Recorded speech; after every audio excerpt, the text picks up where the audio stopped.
Hello, everyone. You're listening to the latest Flyers Talk podcast. I am Jordan Hall, and as always, I am joined by the wonderful Brooke Destra. And Brooke, John Tortorella with some interesting comments about his top line on Monday at practice. The always honest John Tortorella. You have to appreciate that he will never BS you, I guess. He talked about his top line and how it's been awful defensively. He has not liked its defensive effort. Looking at the numbers recently, at least in December, it really has not been all that bad, but Tortorella not up to his standard. He was pretty critical of Couturier, Farabee, and that Konechny line. The line hasn't produced as much offensively. It's so funny when you actually say it out loud. I'm sorry. Continue. No, yes, the line hasn't produced as much offensively, I think, as the Flyers would like. But if they're not producing offensively and they haven't really been appeasing the head coach defensively, is the leash starting to shorten a little bit on this line in Tortorella's eyes, in your mind?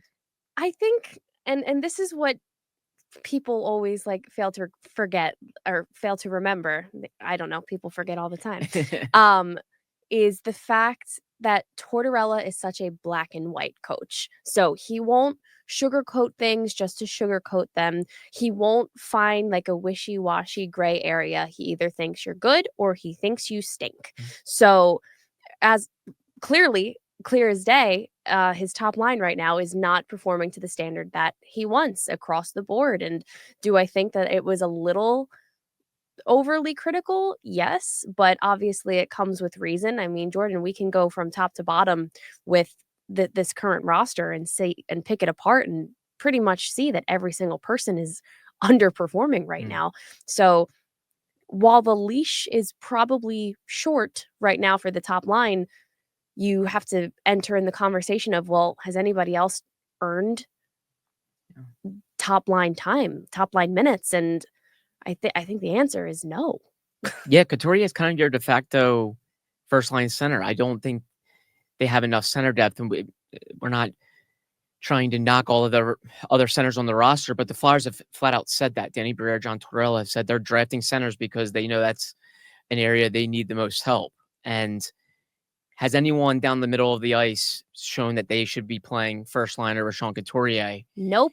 Capital N. I think Couturier is your first line center. And I think this is John Tortorella just really holding this line to a high standard. He's putting them out there in the toughest matchups, and he's expecting them to not get scored on. And they haven't got scored on a ton, but they also haven't produced a ton. And they've just been okay. And he thinks defensively in the defensive zone, they're not great in coverage. They're spinning a lot. Brooke, what was the quote he said? I have to pull it back up. He makes them dizzy. Because it made me laugh so hard. He goes, I think they have struggled defensively, not so much on the rush. I think they make me dizzy. They spin so much on our end zone. Yes. So it's so unserious. I know, it's so really funny.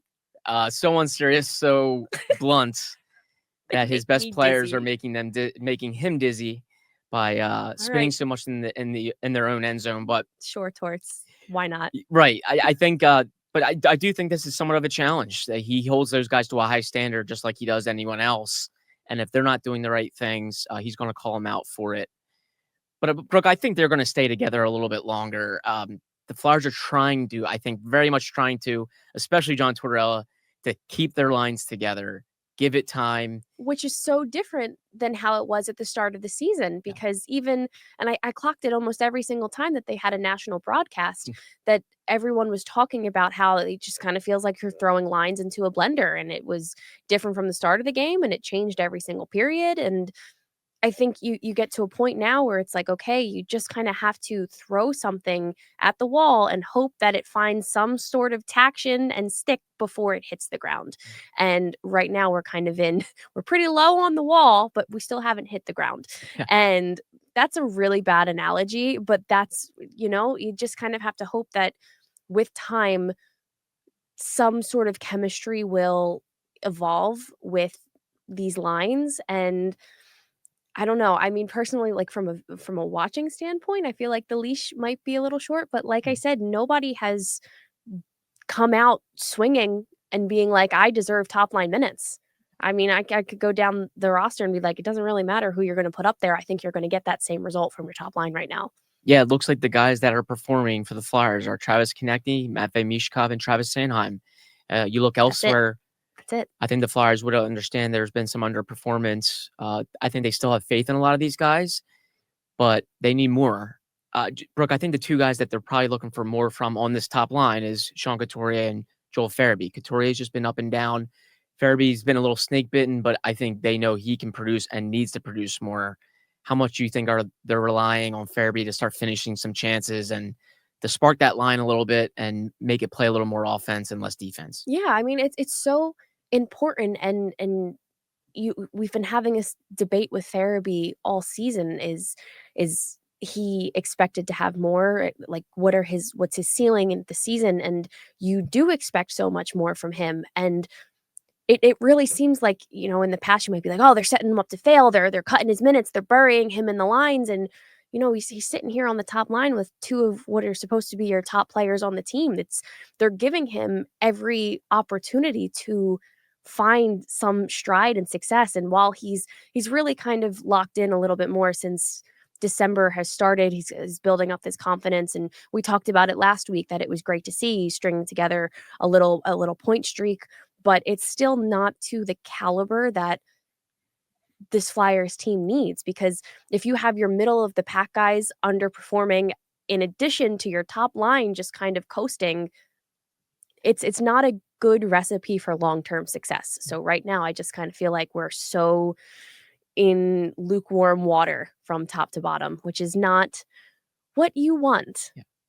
Yeah, I thought John Tortorella, excuse me, hit it then hit the nail on the head, excuse me, the other day talking about Joel Farabee, that he's done a lot of good things, but the only thing that he's missing is finish. I think if Farabee can start finishing a little bit, he won't be so much of a complimentary player. He'll be more of a guy that's helping drive his line and helping Couturier put up more points. Of course, Konecny, I think, is the guy that's going to fuel that line, but Farabee's such a good complimentary player that I don't think he's going to hurt his line, but if you're playing on They the need first him to make it line, better. yeah, you need to make it better too. And I think that's something they're hoping for. And why the leash might be shortening is because if they're not producing offensively and they're drawing that kind of air from the coach Yeah. defensively, you got to think they're maybe on some borrowed time right now unless Yeah. they start really producing. And we're also, we're harping on Farabee so much, and he's one of the younger players and needing to step up. But what is your take on just Sean Couturier's season struggles and feeling like he's just not really what we've seen him in years past prior to his injury? What have you made of that so far? Yeah, it was interesting. I was looking at his numbers the other day, and I think he's on pace for 40 points this year, which I'm sure a lot of people would take, but I think he can be better than that. I think that he's had swings where he's just quiet offensively and doesn't catch a ton of breaks, but he's still like the reliable guy for the most part. So I just think he's been okay. I think he can be better, and I think the I Flyers know he agree. can too. But I do think he's been reliable, and I think he's their best option at first line center. I just don't know if anyone else has really stood out enough to climb all the way up and center Travis Konecny. Maybe Mhm. Morgan Frost if he gets going, but I think they like how he's playing with Mishkov and Tippett. Mhm. And I think very much they see Cates and Paling as, your bottom six guys. So it's very interesting, Brooke, but I think it's something that they're going to evaluate day in and day out. I don't think anything is set in stone, Mhm. um, as it shouldn't be. I mean, the Flyers are 14, 13, and 4. They're, pretty much a 500 team that's just been 2 up and 2 down. Ever since that 1-5-1 start, they haven't won more than 3 games in a row, but they haven't lost more than 3 in a row. So it's just been kind of back and forth. Mhm. Brooke, eventually, are they going to have to put together a little bit of a streak here? Would you love to see them go on a run? I would much rather prefer a positive run than a Yeah. negative one. I would very much so like to avoid another 10-game losing streak in this decade. Yeah. Uh, we've had enough for a lifetime, respectfully. Yes. And I don't see this team falling into that kind of well, but I do think that just in terms of, like, stringing along, and they had a really solid point streak going, just a little over a week ago, but collecting those wins and kind of building up Mhm. that confidence. And I'm not knocking their loss over the weekend to the Wild. I think the score makes it seem more lopsided than what Mhm. it actually was, but I just can't be coasting in this middle pack for much longer, and I would much rather, obviously, that's the obvious answer, have them piece something together and start stringing along, and it may not be, you know 7, 8, 9 game winning streaks, but if you can get 4 points every 5 game or 4 wins every 5 games, not 4 points, that would be bad. But if you start stringing it along that way, you kind of start building up like, okay, like this is something we can work off of where the losses are coming fewer in between. And I don't know, the schedule doesn't help, but I'm also, again, not going to use the schedule as an excuse this year. Right. We were going to talk about another 3 and 4 coming up. I know. Sorry, I started teeing it up, and I was like, no, no, no, we have more time. But we hit on that a couple podcasts ago, and we are going to talk about it again. But one thing the Flyers do, I think, have maybe working in their favor is their goaltending situation. It seems like their tandem is set, Brooke. It's Samuel Ersson, number 1, Alexei Kolosov, number 2, and Fedotov is still the extra. He's still the third man. Brooke, do you think eventually the Flyers are going to be in a situation where they try to get Fedotov to Lehigh Valley, whether it be a conditioning stint or through waivers? It just seems like we're getting close to there. Yeah. And I think they eventually need to get him down. They've got some home games coming up, the Phantoms. We'll see where it goes, but they have a home game Wednesday, they have a home game Friday, and then they play again Saturday on the road. How do you see the goaltending situation? I just and this has been on like the forefront of my hockey side of my brain since Ersson was kind of amping up to return from his injury, and it just the Flyers top to bottom gave the impression that they were never going to rush whatever the next plan is. And while it really seems as though Fedotov will eventually be sent down, I think maybe a conditioning stint would be this kind of perfect in between loophole to get him at least playing time while they try to be like, okay, this is definitely what we want to do. We want to risk sending him down, hoping he clears waivers to join the Phantoms. But I mean, he hasn't dressed or played in what feels over 2 weeks now. So that is just in goalie terms is such a significant amount of time, and you can't, regardless of the situation, if he's going to dress for the Flyers or if he's going to dress for Lehigh, you can't have a goalie sitting that long. And obviously, staying prepped and ready through practice, but you can't expect him to just be ready to go after sitting on the shelf for that long. So I think regardless of what happens, the decision has to be made that benefits all 3 goaltenders. And I think that's really like what they're teetering on right now is how we're going to handle this. If we want to send him down for conditioning, or do we want to risk waivers? Yeah, exactly. And the Flyers have talked about teams use their third goalie a lot, and we're going to use our third goalie. That's how it works.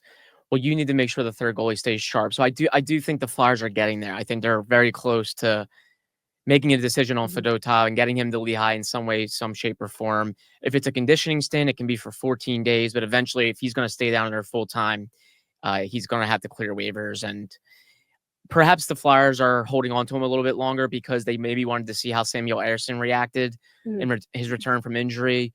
He's got 3 starts now under his belt, and perhaps they're just being careful and making sure he's okay and everything's fine before they make a call on Fedotov. But so far, so good on Ersson. He's playing. I think he probably wants to play a little bit better, but he's healthy. From all accounts, he's healthy, which tells me eventually they're going to get Fedotov down to Lehigh Valley and let him play games, let him be the guy, and keep him sharp for if something does arise on the back in net that you need that third goalie again, and he's got to play. It feels similar with Ersson from the beginning of the season where everyone was panicking. Oh no, like, do we not have an actual solid netminder? And then he got the reps under his belt, and then he was as solid as he's been for the Flyers. So I think this is one of those situations again where once he feels comfortable and he's getting those reps as consistently as he was in the beginning of the year, that's not going to be any concern. So yeah, I mean, again, it's a good problem to have when your second and third string goalies could probably flip-flop at any point and would be beneficial having both of them down the road. So I just I'm, glad that it's this situation and not, we're having 6, 7, 8 goalies. What year was that? Playing a year. 2018? 2018-19, The yes. goaltending carousel. Yeah. Historic. Truly. Literally historic. It was an yeah. NHL record. Yep. Because of course. Yeah. No, this is a good problem, as we've said before. I mean, you think about going back to training camp, we didn't know what Ivan Fedotov was going to be, and Alexei Kolosov wasn't here. Suddenly they have all three, and they're having to make a tough decision on who's the better backup for now and the future. If Fedotov goes down the Lehigh Valley, I'd be really intrigued to see how he does, see how he performs, and if he can put some pressure on Kolosov and the Flyers to maybe think about calling him back. And we'll see where it goes. But I do think the Flyers are nearing a decision soon with Fedotov. I think they should be. I don't think they should have him here. Even it's not beneficial for anyone. No, even in practice, having three goalies, you have to have one of those guys sitting off to the side for a good chunk of it, just watching, and then they're rotating in. So it's affecting, the backup, and it's affecting, Fedotov. Words are tough today. But you're just morphing them all together. It's totally fine. Exactly. Everything's it's totally fine. We've all been there. But long story short, I think the Flyers will have to make a decision soon on the goaltending situation, but we'll see where it goes. And Brooke, the schedule, just how important every game is important. We say it all the time, but this stretch, and even John Tortorella admitted, it's a pretty important one before the holidays. They have 4 games in 6 days before that holiday break for 3 days. And Tortorella admitted that sometimes teams get in the mindset of like already packing their bags and just getting excited to have a break. But we saw every game is important last year. I think Tortorella really wants them to focus on these 4 games, play well, go into the holiday break with some momentum, and understand that these games can be just important now as they are down the line. How important do you think the Flyers need to zero in on these games? Yeah, I mean, again, it's an obvious answer, but to elaborate. See, now you gave me the I'm word just rubbing jumble. off on you. Thanks, Jordan. No, but obviously it's important to have some sort of, you did it again, some sort of momentum. Holy cow. Okay. Words are tough. But we've talked about this schedule so much this year, and it's not something that I enjoy talking about, but it's also a factor that you need to discuss, because every single week I feel like I'm looking ahead, because I'm a psycho and like to try and memorize the schedule instead of having the internet at the tip of my fingers and Googling it. The amount of 3 and 4s have been insane. And then they have 4 games up to the break in 6 days. And yes, it's important to have that momentum, but that is a lot of hockey in a week for anyone. It doesn't matter if you're the top team in the league or at the very, very bottom. That is an exhausting schedule. So I hope that throughout this next stretch, again, you're building some momentum, you're collecting these wins. Again, in regulation, please, I didn't realize how difficult of a request that was going to be. Can I make a Christmas wish list? The top is regulation wins until the new year and beyond. Please. Regulation hockey, always a good thing. It really, so no, but the hope is to string together some sort of momentum, but you can't just completely discredit that it is a difficult road to navigate this next week. It really is bizarre. Like a couple weeks ago, not even, they had 4 days between games and then 3 and 4. And then this most recent stretch here, 3 days between games, then 3 and 4. I just want to have a word with who makes the Flyers schedule. Yeah. Just a word. But I feel like people will probably have a gripe no matter what, because if they were playing every other day, they probably wouldn't be able to practice much. Here, they're able to practice a lot. Then they have a lot of games. So there's always complaining. And I think every team always goes through a stretch of their schedule where it doesn't make much sense. Now I feel like this is a stretch that's a very long stretch. Yeah. We're going on. I want to feel like it's like 6 weeks at this point of just an insane schedule. But I will not be that person and harp on the schedule. It's just important to note that 4 games in 6 days is a lot. Covering 4 games in 6 days is a lot. Right. I can't imagine playing. Yes. It's an insane, when you sit down and you're like, wow, you feel like they're playing a lot. It's because they are. It's because they are. And I think sometimes they struggle to finish. 1, because yes, they are a team that probably needs more finishers. But 2, I think there's times where fatigue settles in. and you're just not as sharp because you're tired. I think in Minnesota, they didn't have the finish in their game because perhaps they were a little worn down, and I think they needed a day or two Yeah. off, or at least one day off, and then you get back to practice. Konechny even said on Monday he thought practice was great. He thought it was high tempo, high paced. It was competitive, and he said his legs felt great because as much as you are playing games, sometimes it takes like a practice to get your legs back. So Yeah. perhaps this, 3 days here between games could be a blessing in disguise for the Flyers. Maybe they'll have a lot of jump and they'll need it. And I really do think these games are critical, not just for the end of the season, for playoff standings and whatnot, but also I think the Flyers need to eventually separate themselves from this 500 state a little Yeah. bit. Like they've gotten themselves out of that hole and now they've just kind of been hovering in this mix of 500 hockey. I think this is a golden opportunity to go into the holidays feeling good and separating themselves a little bit. And then all of a sudden they have more momentum going out of the break, and they can focus on taking another stride. So a pivotal stretch, Brooke, I think, no doubt. Yeah, you don't want them to be middle of the pack because I feel like for so long, and this predates the Jonesy Briere era. Hmm. This is dating back to even Hextall, um, with everything was mediocre. Everything was just, just okay. It Yeah. wasn't great. It wasn't atrocious, but it wasn't anything that got people excited. So I really hope that they're able to muster up this momentum going into the new year, trying to push and, instead of being, you're in the middle, which you don't want. Just have the conversation to be like, okay, like the Flyers are really piecing something together, but it's not the schedule that's the problem. It's your top guys not being what they need, and then your middle of the pack guys needing to step up. So it's a really simple formula. It's difficult to execute. So I do hope that it's something that they string together going into the new year.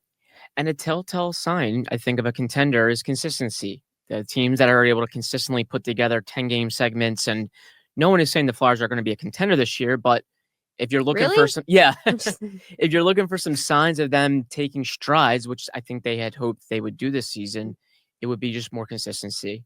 Maybe piecing together a winning streak or another really nice positive point streak. We'll see if the Flyers can do that. Brooke, the next 2 games on national broadcast, but the Flyers are back on our air, NBC Sports Philadelphia, on Saturday. So that third game of The these next holiday 4. spectacular. That's right, against the Blue Mhm. Jackets Saturday night at the Wells Fargo Center. So It'll be fun. should be good atmosphere, and we'll see how the Flyers can wrap up this busy stretch before the holidays and gain some momentum. But a lot to follow, a lot to watch. We'll have it all covered here on the Flyers Talk podcast. Brooke Destra, thank you so much. Great to see you. Great to chat with you as always. A big thank you to Alex Rowane, our video producer, Thanks, Craig. do it all guy, for helping us here on the Flyers Talk podcast. And of course, as always, Flyers fans, thank you so much for listening to the latest Flyers Talk podcast. Wherever you get your podcasts, please rate and listen. And we cannot wait to talk to you next time.